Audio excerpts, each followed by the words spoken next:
사랑하는 성도 여러분, 안녕하십니까? 기쁘고 복된 안수길입니다. 다 함께 기도하겠습니다.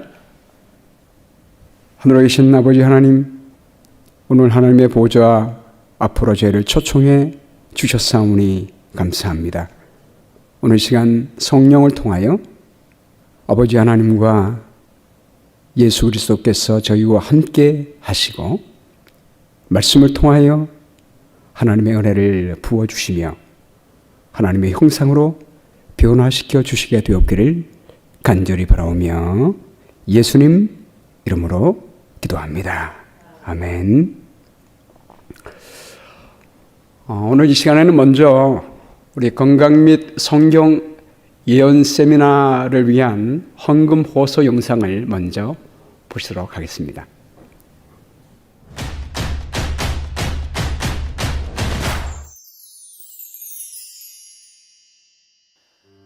사랑하는 미주 교회 성도 여러분, 안녕하십니까? 주님의 이름으로 문안을 드립니다. 이 코로나 사태로 인해서 국가나 교회나 가정이나 많은 사업들에 어려움이 찾아왔습니다. 그러나 이러한 어려운 가운데서도 하나님의 백성들은 앞으로 전진해 나가야 합니다. 마태복음 24장 32절부터 33절에 있는 말씀을 보면 무화과 나무의 비유를 배우라. 그 가지가 연하여지고 잎사귀를 내면 여름이 가까운 줄 아나니 이와 같이 너희도 이 모든 일을 보거든 인자가 가까이 곧 문 앞에 이른 줄을 알라 라고 말씀하셨습니다. 이 세상에 나타나는 모든 징조들을 보면 예수님의 재림이 임박했다는 사실을 알 수가 있습니다. 이러한 시기에 미주교회 협회는 사랑하는 성도님들과 함께 이 지구의 복음의 역사를 마치기 위해서 소그룹 대전도회를 개최하려고 합니다. 하나님께서 우리와 함께 하셔서 우리가 하나님의 영광을 위해서 세운 아름다운 전도회에 많은 결실을 맺도록 해 주실 것이라고 믿습니다. 사랑하는 성도 여러분, 이 전도회를 위해서 계속 기도해 주시고 도와주시기를 간절히 부탁드립니다.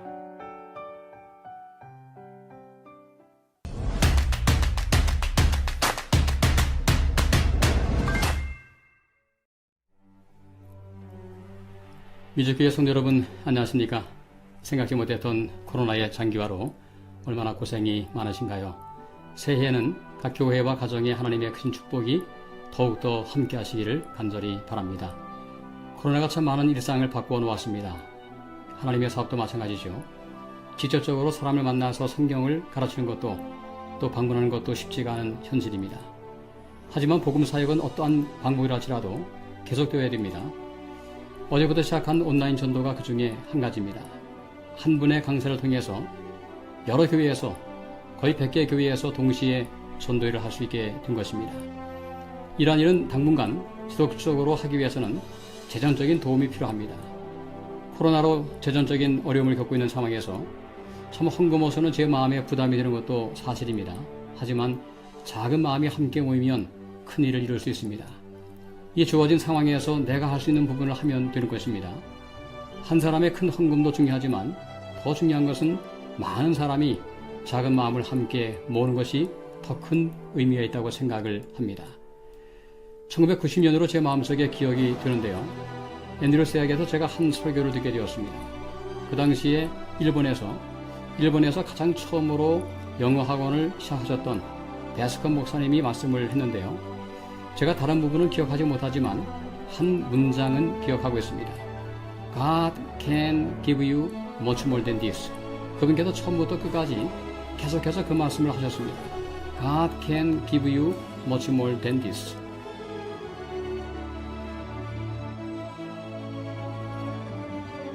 오늘 저는 똑같이 그 말씀을 인용하고 싶습니다. 우리가 하나님께 드린 헌금의 그 이상으로 하나님께서 우리의 삶 가운데 채워주시고 축복하실 것을 마음속에 확신합니다. 하나님께서 다시 한번 이번 기회 동안에 많은 사람들을 하나님 품으로 돌아올 수 있게 해주시기를 하나님께 간구할 수 있게 되기를 바라고요. 또 이러한 귀한 사역을 위해서 우리의 마음을 함께 모아서 하나님께 헌금하심으로 더욱더 하나님의 축복을 많이 경험하시는 복된 기회가 되시기를 바랍니다. 하나님의 축복이 각 가정과 교회에 넘치게 함께 할 수 있게 되기를 바랍니다. 감사합니다.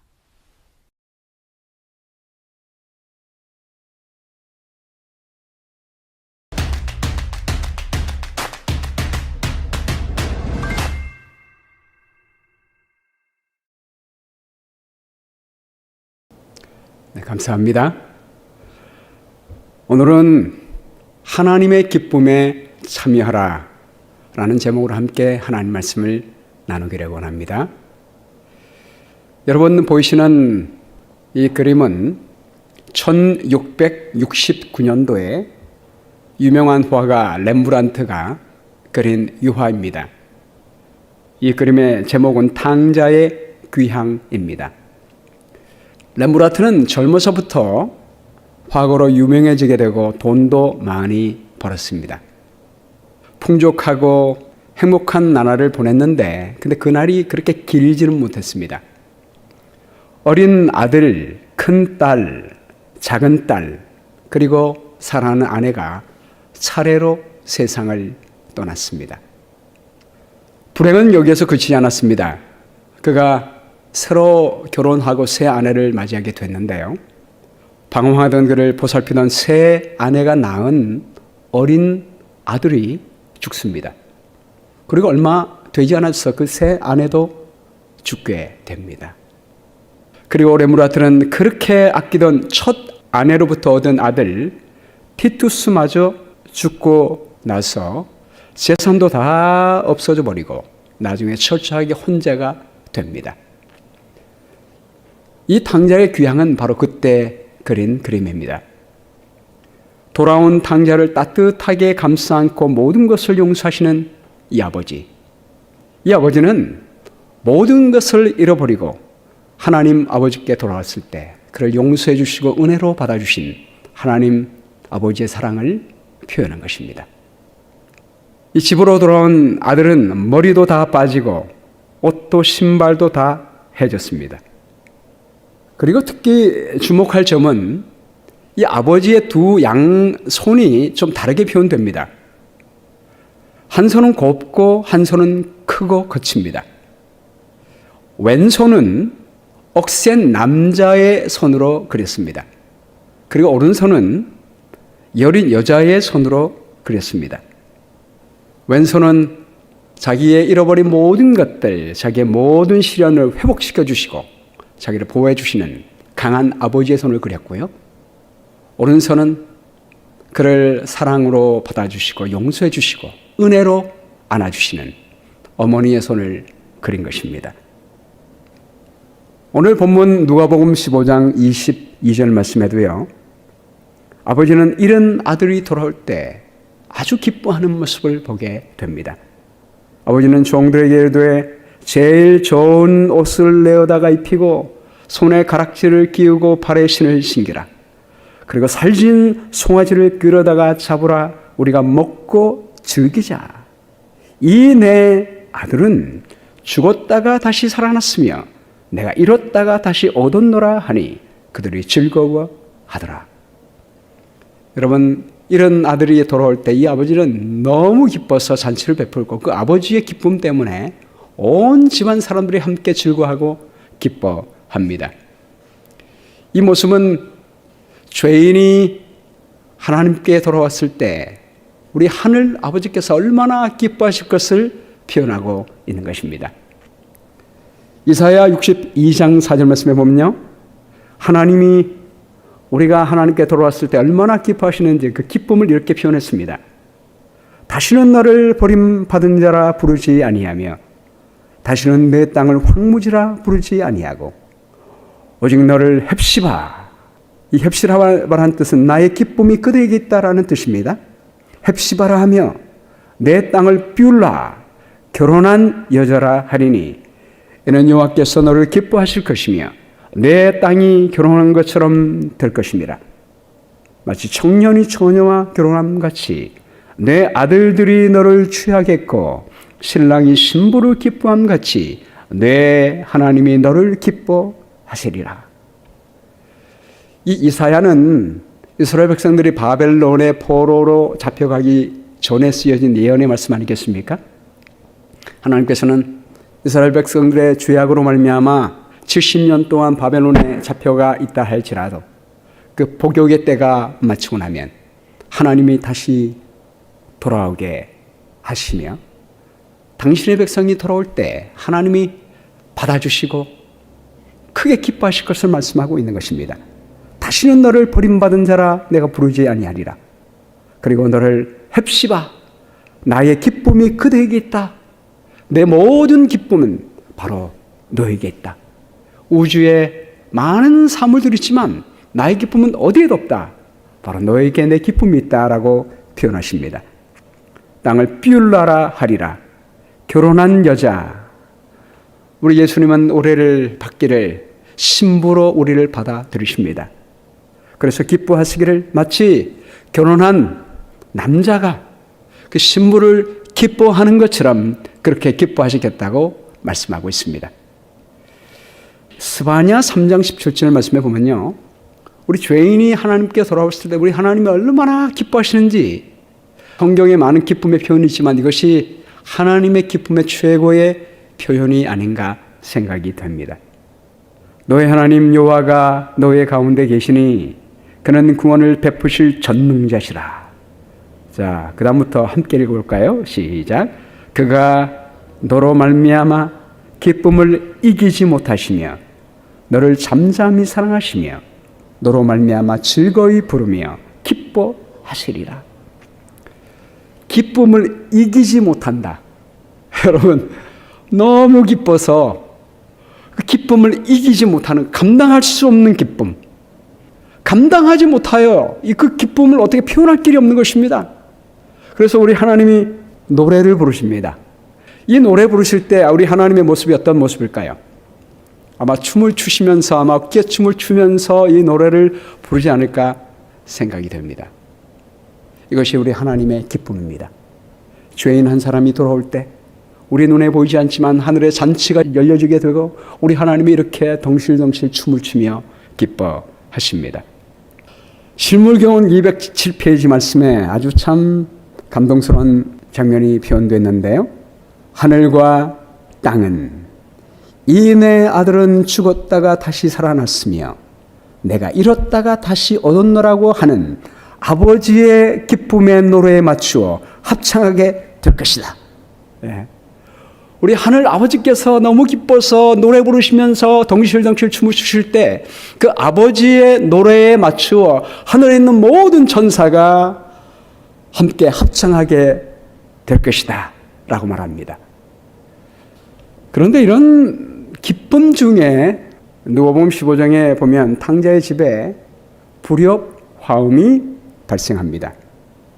15장 25절 말씀에요. 맏 아들은 밭에 있다가 돌아와 집에 가까이 왔을 때 풍악과 춤추는 소리를 듣고 한 종을 불러 이 무슨 일인가 물은데 대답하되 당신의 동생이 돌아왔음에 당신의 아버지가 건강한 그를 다시 맞아들이게 됨으로 인하여 살찐 송아지를 잡았나이다 하니 그가 노하여 들어가고자 하지 아니하거늘 아버지가 나왔어. 집에서 잔치가 벌어질 때 이 탕자의 형, 이 아버지의 큰 아들이 밭에서 일을 하다가 집으로 돌아옵니다. 갑자기 없던 잔치가 벌어지게 되고 풍악이 울리고 춤추는 즐거운 소리가 들리게 되니까 그 이유가 무엇인지 종에게 묻습니다. 종의 설명을 들은 이 아들은 기뻐하는 대신에 화를 냅니다. 동생이 돌아왔다는 소식을 들었는데 아버지가 기뻐하는 것처럼 기뻐하지 않습니다. 집안 사람들이 기뻐하는 잔치 음악 소리가 그에게 기쁘게 들리지가 않았습니다. 너무 화가 나서 집에 들어가려고도 하지 않습니다.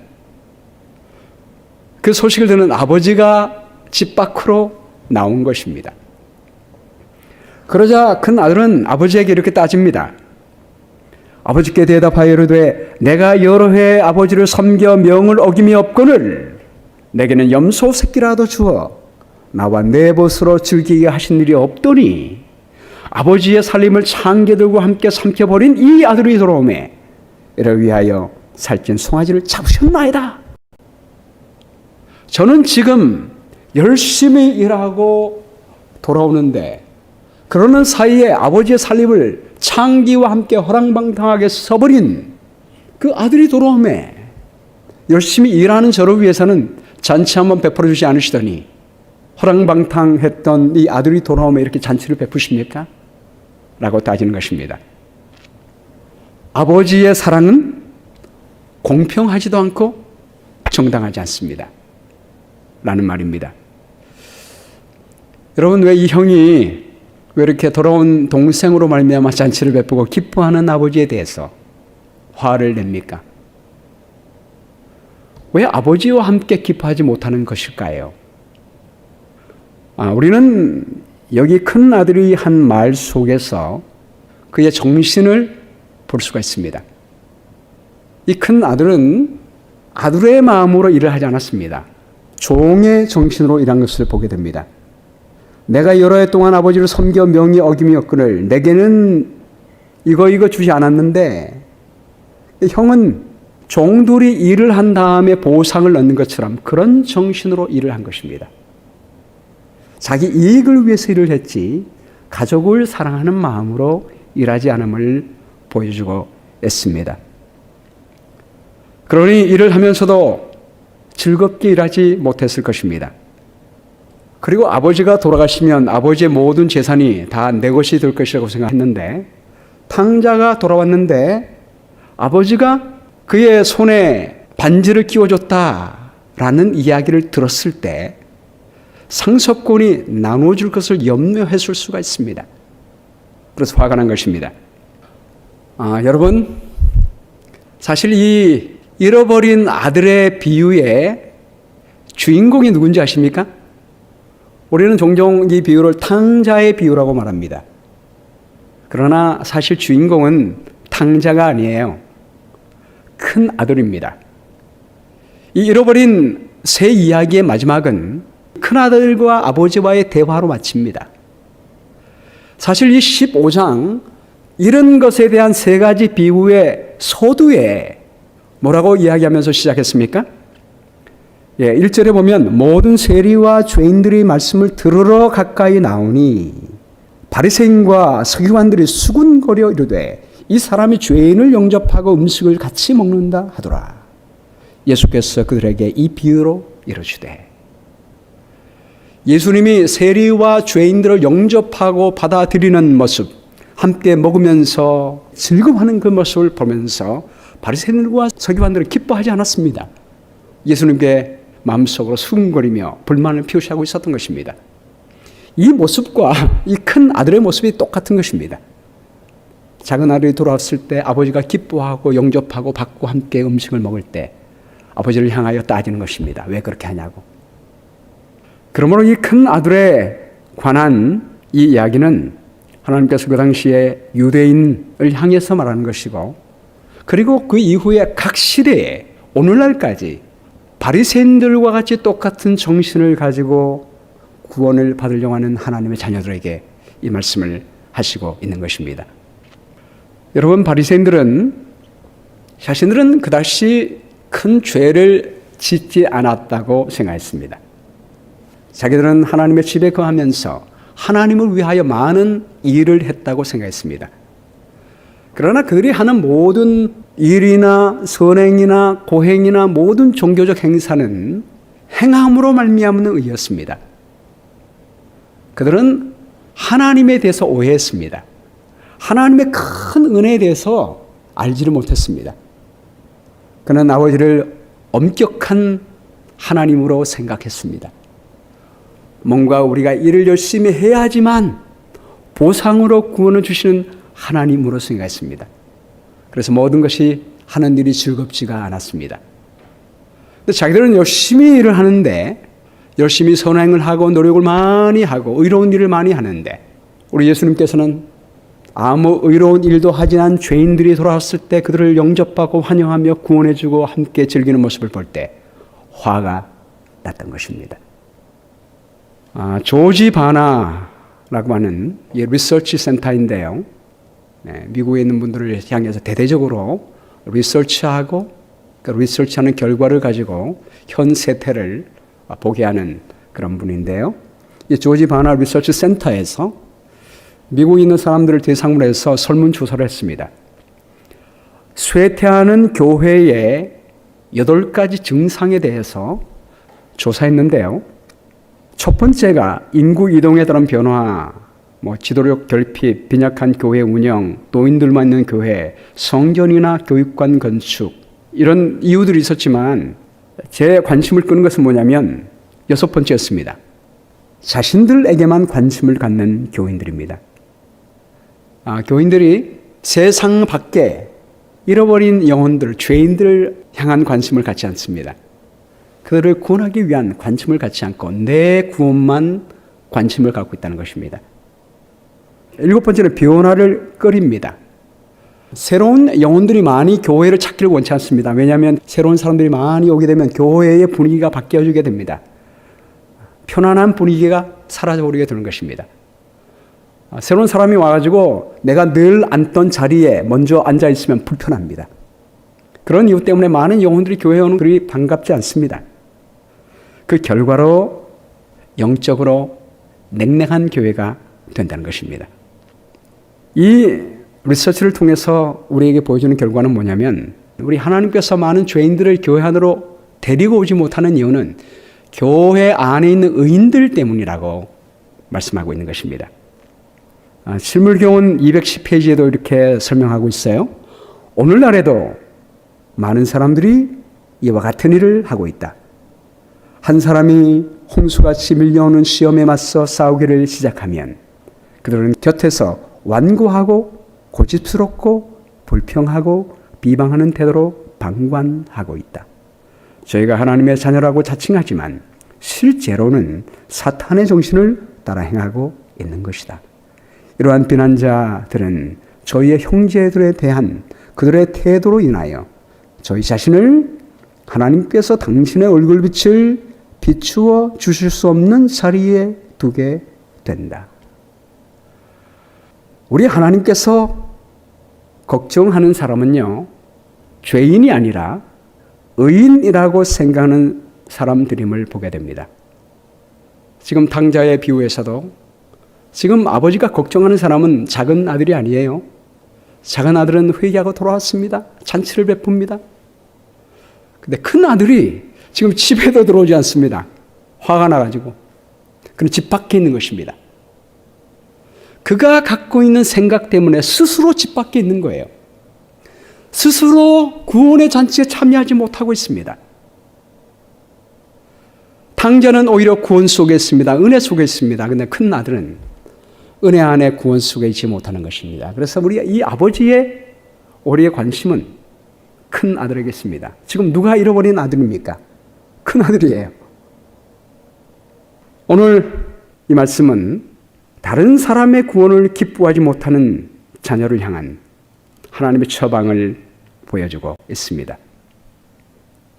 이 아버지가 하나님의 은혜의 구원의 기쁨 속에 참여하지 못하는 이 아들을 향하여 주는 말은 31절입니다. 우리 함께 읽어볼까요? 시작.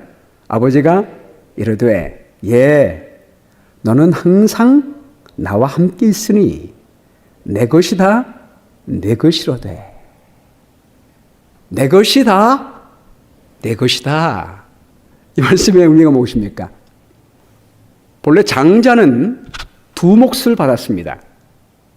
탕자가 집을 떠날 때 아버지에게 아버지 돌아가실 때 주실 재산 지금 주세요라고 요청해서 아버지가 재산을 나누어 줄 때 탕자에게만 주지 않았습니다. 큰 아들에게도 줬습니다. 15장 12절에 보면요. 그 둘째가 아버지에게 말하되 아버지여 재산 중에서 내게 돌아올 분깃을 내게 주소서 하는지라 아버지가 그 살림을 각각 나누어 주었더니라고 했습니다.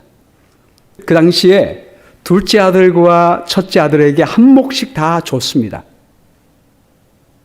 근데 장자는 2배를 받잖아요. 그때 한 몫만 받았기 때문에 한 몫이 남아 있습니다.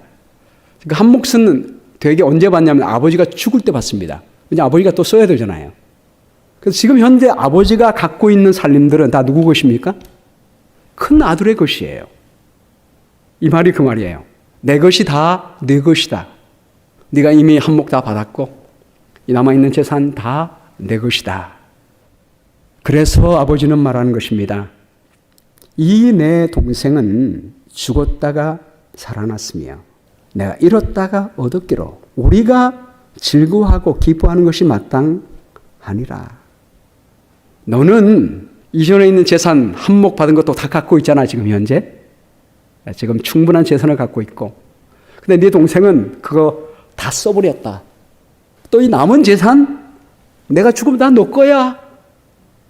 내 동생은 다 잃어버렸다가 죽었다가 살아났어. 내가 지금 그 얘기한 것은 송아리 한 마리 잡아가지고 좋은 옷 입혀주고 잔치 베푼 것뿐이다. 나는 지금 더 큰 은혜 속에 살고 있으며 앞으로 더 큰 은혜를 받게 될 것이다. 내가 너 동생에게 준 은혜 크게 보이지 너에게 준 은혜에 비하면 아무것도 아니야. 이 말 속에는 너도 더 충만한 은혜 받았다 이 말입니다. 그러므로 너는 더 큰 은혜를 받았으니 그 은혜를 조금 나누어 주는 것이 마땅하다. 이 마땅하다는 말이 그 말이에요. 마땅하다. 여러분, 우리가 받은 모든 은혜 어떻게 받았다고 생각합니까? 우리가 의로운 행위를 해서 받았다고 생각하십니까? 하나님의 은혜로 받았다고 생각하십니까? 우리가 받은 구원, 현재 갖고 있는 구원, 전적인 하나님의 은혜입니다. 로마서 4장 2절 말씀에 보면 만일 아브라함이 행위로서 의롭다 하심을 받았으며 자랑할 것이 있으시려니와 하나님 앞에서는 없느니라. 성경이 무엇을 말하느냐? 아브라함이 하나님을 믿음에 그것이 그에게 의로 여겨진 바 되었느니라. 아브라함이 믿음의 조상이 된 것은 전적인 하나님의 은혜였습니다.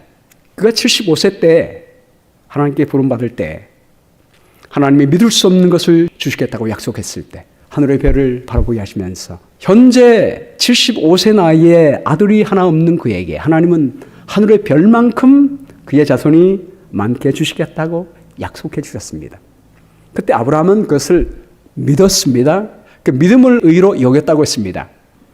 아브라함이 정말 믿었습니까? 예, 믿었죠. 예, 정말 믿었어요. 정말 믿었습니다.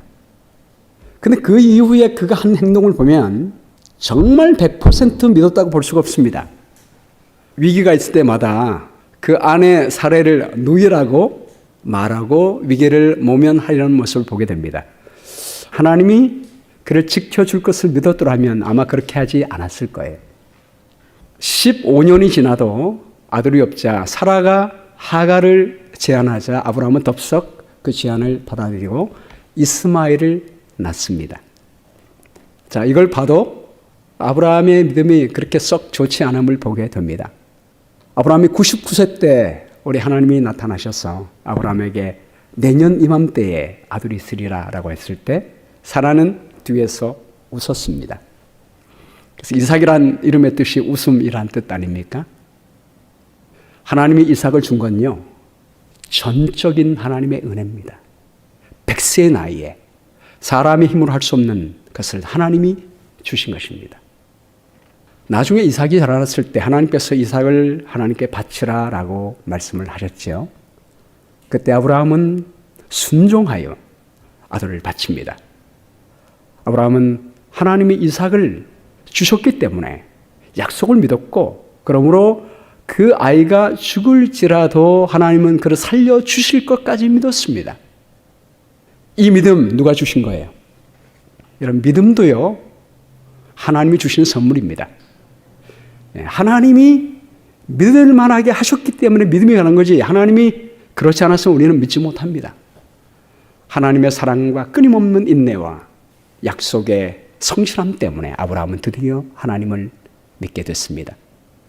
여러분, 우리에게 주신 모든 것들 하나님의 은혜고 믿음마저도 하나님이 주시는 선물이라는 사실을 믿고 감사하시게 되길 바랍니다.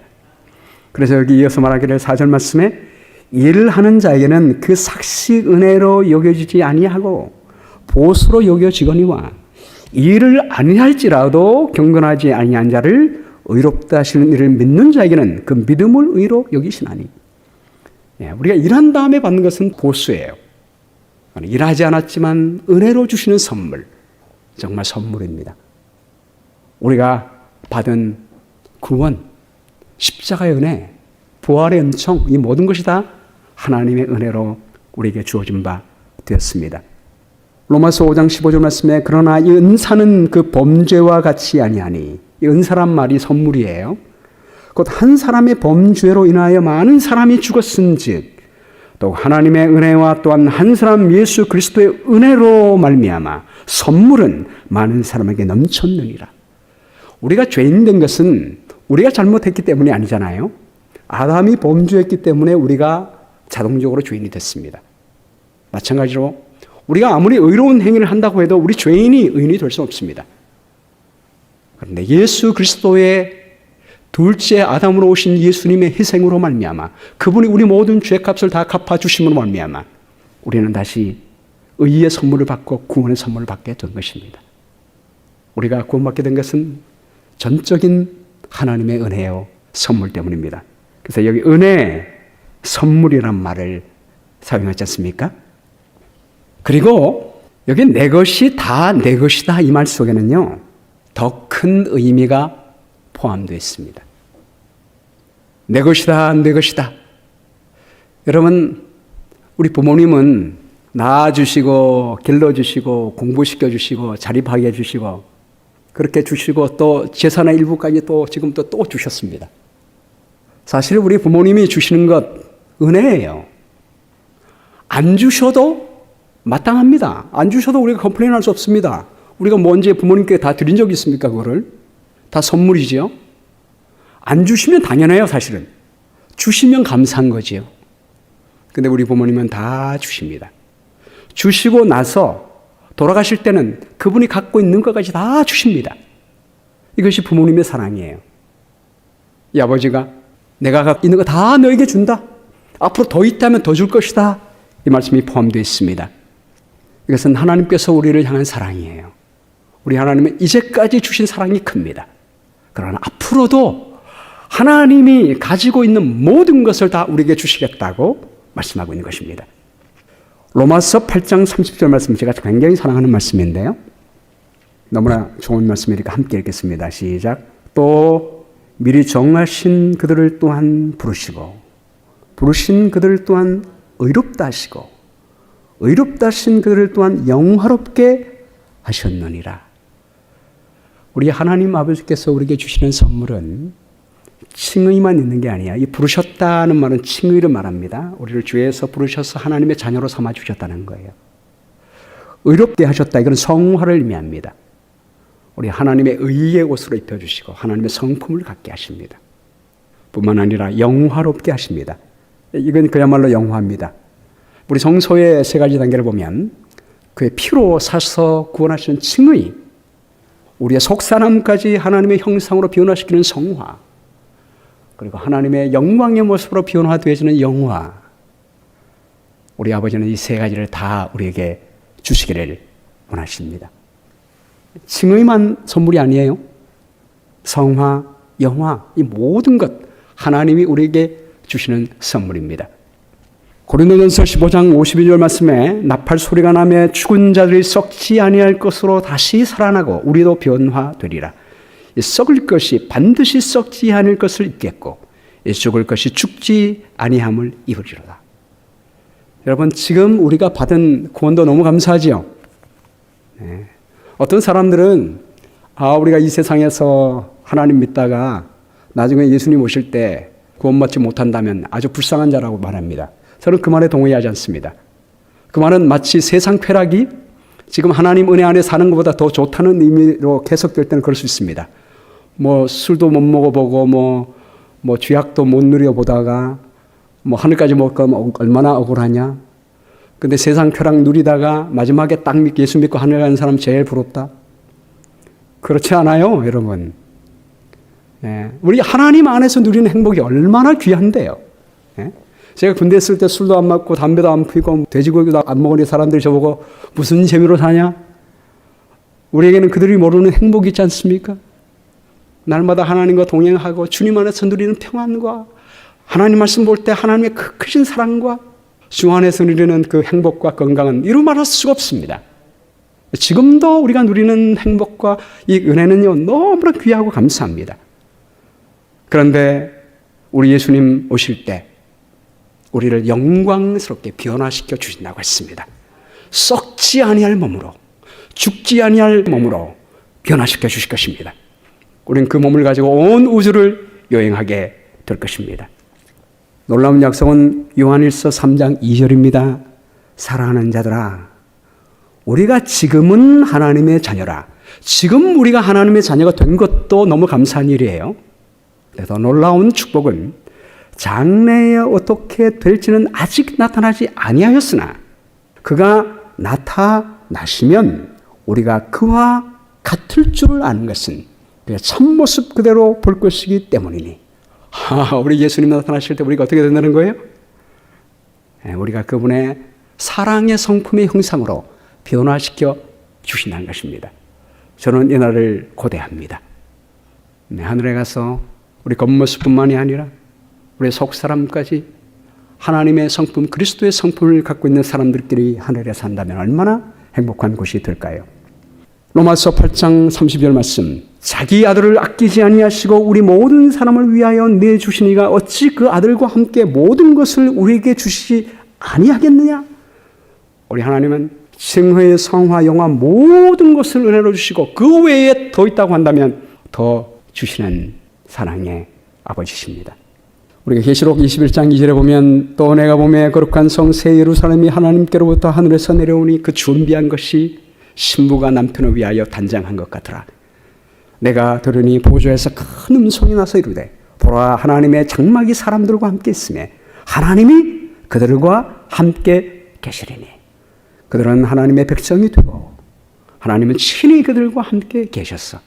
모든 눈물을 그 눈에서 닦아주시니 다시는 사망이 없고 애통하는 것이나 곡하는 것이나 아픈 것이 다시 있지 아니하리니 처음 것들이 다 지나갔음이로라. 보좌에 앉으시니가 이르시되 보라, 내가 만물을 새롭게 하노라 하시고 또 이르시되 이만은 신실하고 참되니 기록하라 하시고 또 내게 말씀하시되 이루었도다. 나는 알파와 오메가여 처음과 마지막이라. 여러분, 우리 하나님은 우리에게 주시겠다고 약속하신 모든 것을 다 이루시고 주시는 분이십니다. 내가 생명수 샘물을 목마른 자에게 값없이 주리니 이기는 자는 이것들을 상속으로 받으리라. 아멘.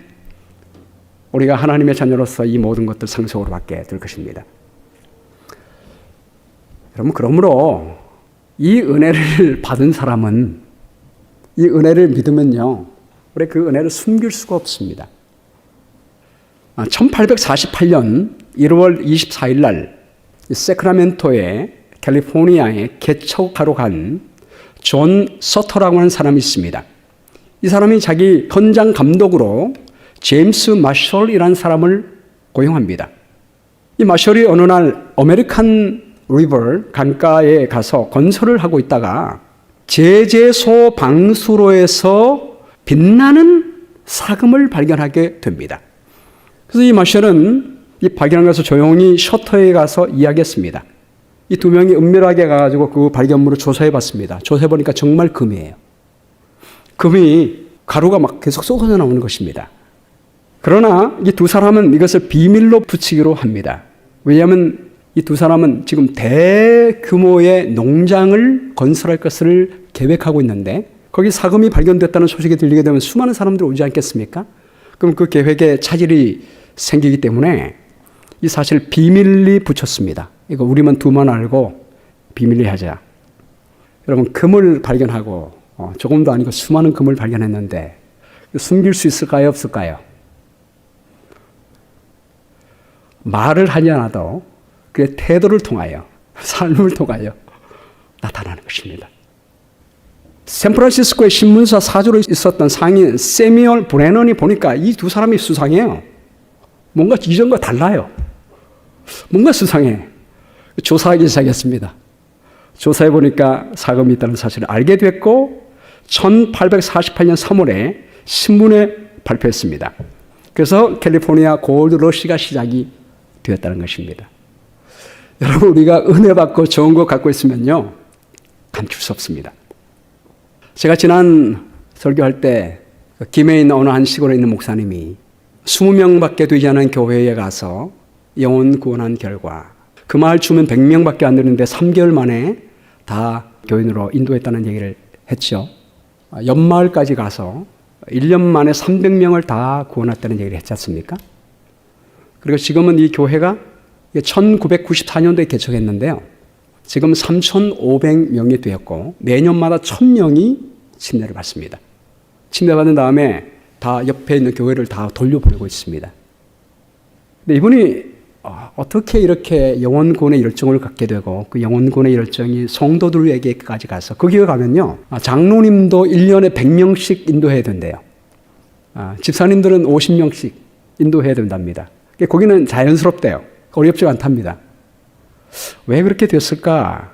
그 동기를 제가 궁금해서 이번에 간증을 봤더니 그가 중학교 때 처음 교회를 나갔는데 교회에 나가서 학생회 총무가 됐습니다. 학생들이 예배드리면서 헌금 걷고 나면 그 헌금을 이분이 이름이 손현보예요. 현보에게 맡겼습니다. 근데 맡겼는데 이 헌금을 가지고요. 동네 아들하고 짤짤이 하다가 다 날려버렸습니다. 하나님의 교회의 헌금을 짤짤이 해가지고 다 날려버렸다는 죄책감 때문에 교회를 나가지 못합니다. 그러다가 어떤 사고를 당하게 되고 하나님의 부르심을 받게 되고 용서를 받게 됩니다. 고등학교 1학년 때 어느 한 수련회에 가게 되고 거기서 하나님 말씀을 통하여 하나님께로부터 용서와 구원을 경험하게 됩니다. 하나님, 저 같은 죄인도 하나님께서 용서해 주십니까? 그럼 내가 너의 죄를 위하여 이미 십자가에서 다 갚았단다. 그뿐만 아니라 하나님께서는 그 짤짤이한 죄뿐만 아니라 모든 죄를 하나님께서 용서해 주셨다는 사실을 알게 됩니다. 그런 용서받고 구원받았음을 확신하게 됩니다. 영생을 이미 얻었다는 것을 확신하게 됩니다. 그 사실을 안 이후에 얼마나 기쁘든지 이제는 죽어도 여한이 없다는 생각이 들게 됐습니다. 그리고 어느 한 목사님의 권고로 하루에 2시간씩 기도하기 시작합니다. 기도하면 기도할수록 그 구원의 확신이 넘치게 되는 것입니다. 당시에 이분의 집은 다 믿지 않아요. 아버지는 일찍 여의고 돌아가시고 어머니가 많은 형제를 키우는데 아주 가난하게 살았습니다. 다 믿지 않습니다. 매일마다 새벽교대에 가가지고 기도하고 그렇게 하니까 형들이 핍박합니다. 막 때리고 교회 가지 말라고 핍박하고 엄마도 핍박하고 그렇게 했지만 그 마음속에 구원에 대한 확신이 넘치니까 엄마와 형님들을 구원하려고 합니다.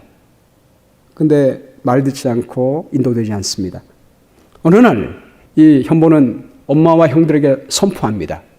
앞으로 엄마와 형님들이 교회에 나올 때까지 저는 금식하겠습니다. 만약 제가 금식하다가 제가 죽으면 현보가 왜 죽었는지 여러분 생각해 보시고 형님들 교회에 나왔으면 좋겠습니다. 그러니까 이 현보의 마음에는요. 이미 자기는 영생을 얻었기 때문에 죽어도 여한이 없는 거예요. 죽음이 두렵지 않아요. 그거 아무 의미가 없는 거예요. 예수님 오실 때 자기는 영생을 얻는데 가족들은 구원받지 못하고 영원한 지옥불에 멸망당하게 될 것을 생각하니까 견딜 수가 없는 것입니다. 그래서 그렇게 한 거예요. 하루를 굶었습니다. 엄마가 와서 타일러 보고 타일러도 안 되니까 야단치고 윽박지르고 협박까지 합니다.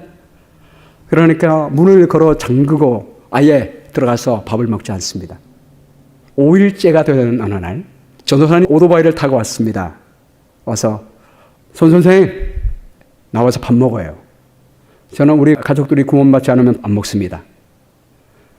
엄마가 오늘 새벽 기도회에 교회에 나왔습니다.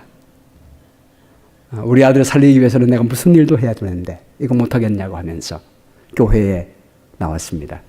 그러니 밥 먹으세요. 그래서 그날 엄마가 그래야지 흰죽을 8그릇을 먹었다고 했습니다. 그런 열정이 있는 거예요.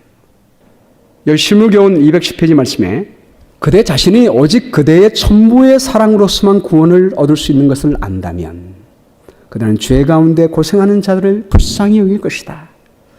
그대의 마음에서 이기심의 얼음이 녹아내리면 그대는 하나님과 같은 동정심을 가지게 되고 여러분 자를 찾아 구원하는 일에 하나님과 함께 기쁨을 나누게 될 것이다. 지난주에 우리 박종만 성도님이 돌아가셨습니다. 근데 제가 바로 지난 목요일 날 이분하고 통화를 했어요. 지난번에 제가 말씀드렸던 것처럼 이분이 드라이버스 라이센스 테스트를 봐가지고 합격했지 않습니까? 근데 편지가 오기를 새 운전면허증을 받으러 오라고, 그래서 예약하고 오라는 편지를 받게 돼서 제가 그것을 예약하고 함께 가는 스케줄을 잡느라고 제가 지난 목요일 날 제가 통화했어요. 근데 일요일 날 아침이 됐는데 그 친구에게 제게 전화가 왔습니다. 목사님, 이 박종원 선생님이 금요일과 토요일 날 전화하는데 통화가 안 됩니다. 제가 이제 일요일 날 아침부터 계속 전화하는데 통화가 안 되는 거예요. 제가 월요일 아침에 송주섭 장로님께 전화했습니다. 제가 거기 방문해도 아파트이기 때문에 들어갈 수 없습니다. 코비드 때문에. 그래서 송 장로님께 전화해서 그 아파트 매니저한테 좀 전화해서 확인해 보라고. 전화했더니 프라이버시 보호 때문에 알려줄 수 없다는 것입니다. 그럼 우리에게 알려줄 수 없다면 확인만 해달라 그랬더니 확인도 할 수 없다는 거예요. 그래서 저희가 이제 안 되면 경찰에게 신고하려고 했습니다. 했더니 아파트에 연락이 왔습니다. 확인해 봤더니 돌아가신 거예요. 우리 박동원 선생님은 87세시지만 총각입니다. 결혼을 하지 않았어요. 가족이 없습니다. 혼자 살기 때문에 우리 교회만 연결되어 있고 의지했습니다. 그래서 저희가 그래도 그 친구분 연락을 받고 계속해서 연결했기 때문에 돌아가신 것을 알게 된 거예요. 참 아쉬운 게 뭐냐면 이분이 지난번에 말씀드린 것처럼 침례 결심을 했습니다. 그리고 이제 어저께부터 시작한 우리 전도에 참여하고 이번 주부터 저하고 성경 공부하기로 했어요. 끝나면은 침례 받기로 했는데 침례 못 받고 돌아가시니 얼마나 아쉬운지 알 수가 없습니다. 그러나 감사한 거예요. 제 마음속에 드는 확신은 침례는 못 받았지만 십자가의 강도가 침례받고 죽지는 못했지만 그가 주님을 시인했기 때문에 그 믿음을 받아주시게 된 것처럼 이전에는 제가 3년 전에 교회 나왔을 때 침례 받으시라고, 왜냐하면 매 안식일마다 한 번도 빠지지 않고 교회에 충실히 참여했기 때문에 성경 공부하고 침례 받으라고 권면했는데 이분이 계속 거절하고 노했습니다. 근데 그럼 우리 이번에 사고를 당할 때 이분이 그 아파트 매니저가 신고해가지고 면허증을 뺏기게 된 거예요. 그러니까 얼마나 차가움을 느꼈겠습니까?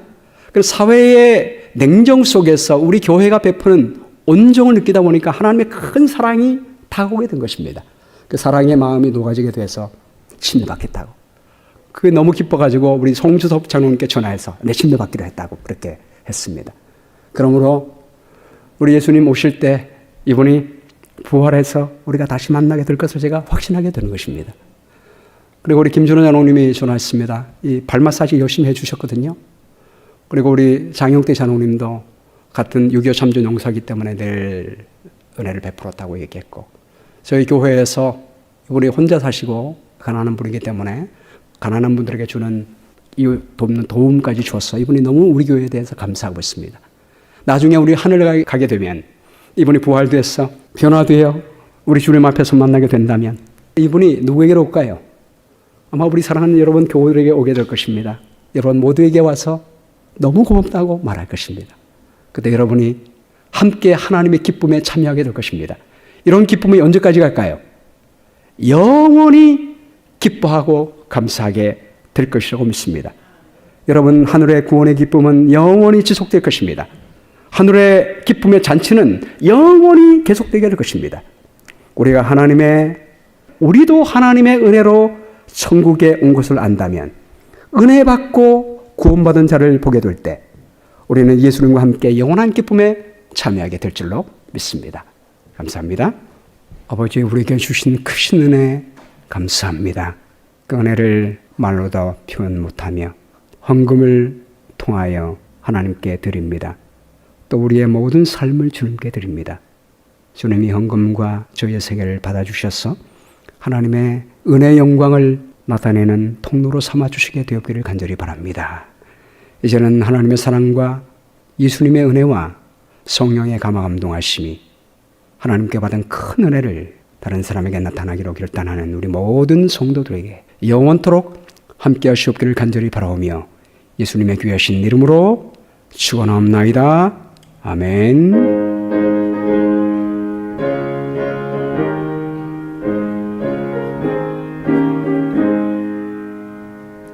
나팔을 들어서 크게 불러 주 예수 다시 오네 나그네 기꺼이 노래하노 주 예수 다시 오네 다시 오네 다시 오네 주 예수 다시 오네